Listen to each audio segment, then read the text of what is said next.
मामा शकुनी के पासे का रहस्य जानकर हैरान रह जाएंगे। यह बहुत कम लोगों को मालूम होगा कि शकुनी के पास जुआ खेलने के लिए जो पासे होते थे वह उसके मृत पिता के रीढ़ की हड्डी के थे। अपने पिता की मृत्यु के पश्चात शकुनी ने उनकी कुछ हड्डियां अपने पास रख ली थीं।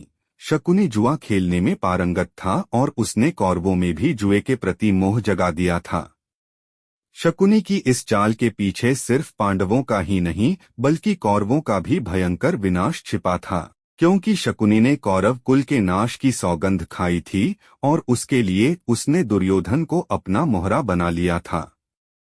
शकुनी हर समय बस मौकों की तलाश में रहता था, जिसके चलते कौरव और पांडवों में भयंकर युद्ध छिड़े और कौरव मारे जाएं। जब युधिष्ठिर हस्तिनापुर का युवराज घोषित हुआ, तब शकुनी ने ही लाक्षागृह का षड्यंत्र रचा और सभी पांडवों को वारणावत में जिंदा जलाकर मार डालने का प्रयत्न किया। शकुनी किसी भी तरह दुर्योधन को हस्तिनापुर का राजा बनते देखना चाहता था, ताकि उसका दुर्योधन पर मानसिक आधिपत्य रहे और वह इस मूर्ख दुर्योधन की सहायता से भीष्म और कुरुकुल का विनाश कर सके। अतः उसने ही पांडवों के प्रति दुर्योधन के मन में वैरभाव जगाया और उसे सत्ता का लोलुप बना दिया।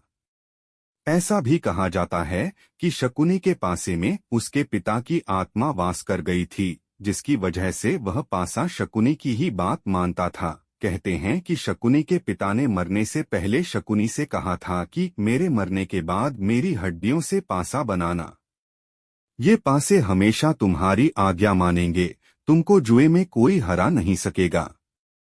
यह भी कहा जाता है कि शकुनी के पासे के भीतर एक जीवित भंवरा था, जो हर बार शकुनी के पैरों की ओर आकर गिरता था, इसलिए जब भी पासा गिरता वह 6 अंक दर्शाता था। शकुनी भी इस बात से वाकिफ था, इसलिए वह भी 6 अंक ही कहता था। शकुनी का सौतेला भाई मटकुनी इस बात को जानता था कि पासे के भीतर भंवरा है। हालांकि शकुनी की बदले की भावना की इस कहानी का वर्णन वेदव्यास कृत महाभारत में नहीं मिलता है। यह कहानी लोक कथा और जनश्रुतियों पर आधारित है कि उसके परिवार को धृतराष्ट्र ने जेल में डाल दिया था, जहां उसके माता पिता और भाई भूख से मारे गए थे। बहुत से विद्वानों का मत है कि शकुनी के पासे हाथी दांत के बने हुए थे। शकुनी मायाजाल और सम्मोहन की मदद से पासों को अपने पक्ष में पलट देता था। जब पासे फेंके जाते थे तो कई बार उनके निर्णय पांडवों के पक्ष में होते थे, ताकि पांडव भ्रम में रहे कि पासे सही है। शकुनी के कारण ही महाराज धृतराष्ट्र की ओर से पांडवों व कौरवों में होने वाले विभाजन के बाद पांडवों को एक बंजर पड़ा क्षेत्र सौंपा गया था, लेकिन पांडवों ने अपनी मेहनत से उसे इंद्रप्रस्थ में बदल दिया। युधिष्ठिर द्वारा किए गए राजसूय यज्ञ के दौरान दुर्योधन को यह नगरी देखने का मौका मिला। महल में प्रवेश करने के बाद एक विशाल कक्ष में पानी की उस भूमि को दुर्योधन ने गलती से असल भूमि समझकर उस पर पैर रख दिया और वह उस पानी में गिर गया। यह देख पांडवों की पत्नी द्रौपदी उन पर हंस पड़ी और कहा कि एक अंधे का पुत्र अंधा ही होता है। यह सुन दुर्योधन बेहद क्रोधित हो उठा। दुर्योधन के मन में चल रही बदले की इस भावना को शकुनी ने हवा दी और इसी का फायदा उठाते हुए उसने पासों का खेल खेलने की योजना बनाई। उसने अपनी योजना दुर्योधन को बताई और कहा कि तुम इस खेल में हराकर बदला ले सकते हो। खेल के जरिए पांडवों को मात देने के लिए शकुनी ने बड़े प्रेम भाव से सभी पांडु पुत्रों को खेलने के लिए आमंत्रित किया और फिर शुरू हुआ दुर्योधन व युधिष्ठिर के बीच पासा फेंकने का खेल। शकुनी पैर से लंगड़ा तो था, पर चौसर अथवा द्यूत क्रीड़ा में अत्यंत प्रवीण था। उसकी चौसर की महारत अथवा उसका पासों पर स्वामित्व ऐसा था कि वह जो चाहता वे अंक पासों पर आते थे। एक तरह से उसने पासों को सिद्ध कर लिया था कि उसकी अंगुलियों के घुमाव पर ही पासों के अंक पूर्व निर्धारित थे।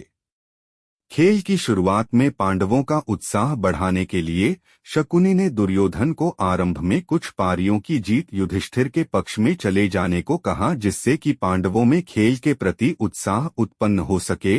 धीरे धीरे खेल के उत्साह में युधिष्ठिर अपनी सारी दौलत व साम्राज्य जुए में हार गए।